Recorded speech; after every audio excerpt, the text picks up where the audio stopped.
Before you started your business, what did you think business was like, and what did reality change for you fast? I thought it was going to be a little bit easier. Right away, I thought this was going to be able to be my part-time thing, and it's very quickly becoming my main thing. All right, great, and hello and welcome to the Kanawha Valley Hustlers podcast. This is Joe Justice, and I'm here with Akaya. Akaya, tell me, buddy, what's your hustle? My hustle is Akaya Academy. We're a fight choreography and combat school here in Charleston, West Virginia.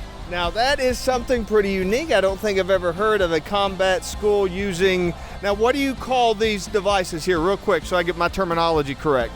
LED sabers. LED sabers. So you're a fight academy that uses LED sabers right here, and tell me where we're at here today. We're here at the Martin Luther King Center where we hold weekly free practices. So tell me, Akaya, how did you get into this kind of a thing? I had moved down here from New York a few years ago, and some friends and I were sitting around. They were wondering what I was doing up there for fun, and I said I was part of a lightsaber choreography group, and we were in the middle of creating a fight choreography competition during those years. And so how long have you been doing it here then? Here in West Virginia, we've been here about 8 years now. Okay, so you've been doing it for about 8 years, and you've been, what kind of reception have you had? Pretty good. I'd say in a year we get about 35 new students a year. This is our first year as a LLC business, though. Oh, okay. Well, tell me a little bit about what you guys do, what the training is like, I assume that there's competitions and tournaments and stuff. Tell me a little bit about the business. Well, I teach what was passed down to me from my instructor, Master Sun and Master Flynn. It is a blend of fight choreography, stage combat, and martial quality. Are there tournaments? Yes, there are global tournaments for the combat itself and the choreography. Wow. Well, I usually ask people around time what's some misconceptions that people have about your industry, but I'm guessing that a lot of people are pretty new to your industry. So what kind of questions do you get when you tell people that you're a combat trainer? So a lot of times, immediately they want to know what they need to get involved, and that you need helmet, chest piece, arms, legs, all of it. It does add up over time, and for years it was the biggest question I had is this legal? Is this legal? Is this legal? So is it legal? Most of the time, no. So to try to get rid of that, and instead of me sending you a hellacious link tree, we opened a spot in the Merchant Mall where you can pick up sabers, gear, and Kyber Kai t-shirts. All right, so you took the plunge into being an LLC and actually doing all that kind of stuff. What was that process like? Actually really easy here locally in Charleston. They've made it really easy for you locally. There's the one-stop shop there, and they got a lot of helpful people there that helped me get started. Yeah. And what attracts people to these types of combat sports? We attract all kinds of people. I think the main thing that attracts people is that we are actually making contact. It isn't just for show. Yes, we teach fight choreography, but we also do the full combat thing. And I think some people come out for one, other people come out for another, and they're here training with us long enough that they start looking at that other class like, okay, well, maybe I want to do that too. So what kind of challenges are you running into today? Do you run into challenges with funding? Is it staffing, or is it something else? Here soon we would like to break into our own brick and mortar space. We love it here at the King Center. They treat us really well. Like I said, we have the space at the Merchant Mall there in St. Albans. They're amazing. Hopefully soon, when we get the back cleaned up, we will have a dojo getting set up in the back there. We will probably be moving Saturday classes to that space. But if we got our own brick and mortar, then everything could be in one space all the time. And we don't, yeah. That's down the road, though. Well, tell me, when you first started this academy, tell me what was a mistake that you made early on, and what did you learn from it? I invested a lot of money into the instrument without having the students for the instrument. So we were over-prepared from the get-go. Now that's not uncommon with entrepreneurs. Yeah. When did you realize that you had to maybe made a mistake and had to make a change?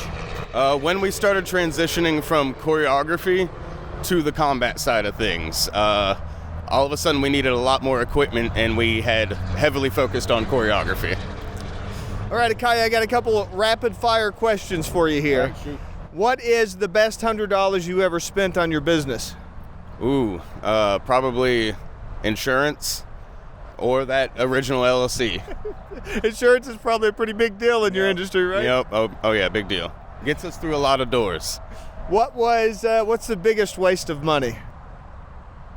Probably the instrument itself early on.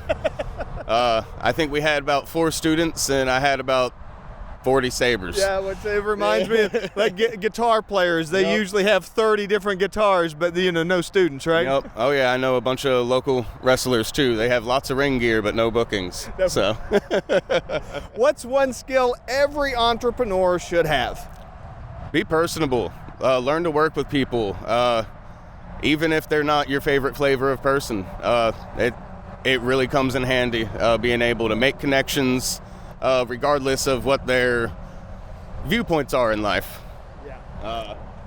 People will, they'll want to talk. Like you said a thing recently about people when you start working for yourself, when you start going into business for yourself, people will say things about you. Yep. Learn to take it with stride, and that'll keep coming. It's okay. They've got their opinion, and that's fine, right? Especially when you're making money off of a passion. That's right. And stay away from politics and religion, right? Keep it out. Keep it out. Absolutely. Just leave it at the door, please. So what is one new skill that you've been working on recently? Networking. Over the past 8 years, because we were just a charity before moving into an LLC where we helped people get the sabers and the gear to be able to perform in whichever of the sports they wanted to. Being able to network, we've been able to do shows in Ohio, Tennessee, Kentucky. We are, our thing resembles one fandom, but we're quickly being pulled into the Fallout fandom too, and for a couple different conventions coming up soon. So you never know what doors will open. You know what I mean? Be open to things, right? Absolutely. Don't think that just because your niche has one flavor that's what you have to stick to. So as we're kind of wrapping up here, Akaya, tell me what's one belief, one principle, one thing that you stand by even while all the haters tell you that you're wrong? Keep going. No matter what, we've kept going. I've been part of the Saber community since about 2004, and there's been haters. There's people that said they've created the thing that you're doing. They did your choreography first. They did Saber combat first.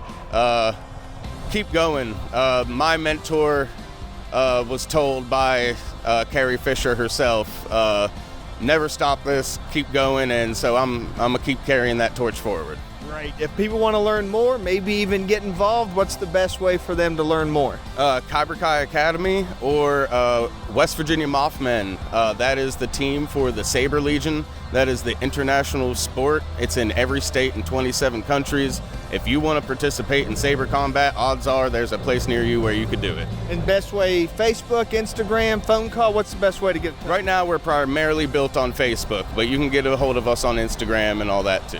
Thank you so much for joining us here today. Thank you for watching and listening. This is Joe Justice, the Kanawha Valley Hustler, reminding you to hustle hard, hustle smart, and hustle with a smile.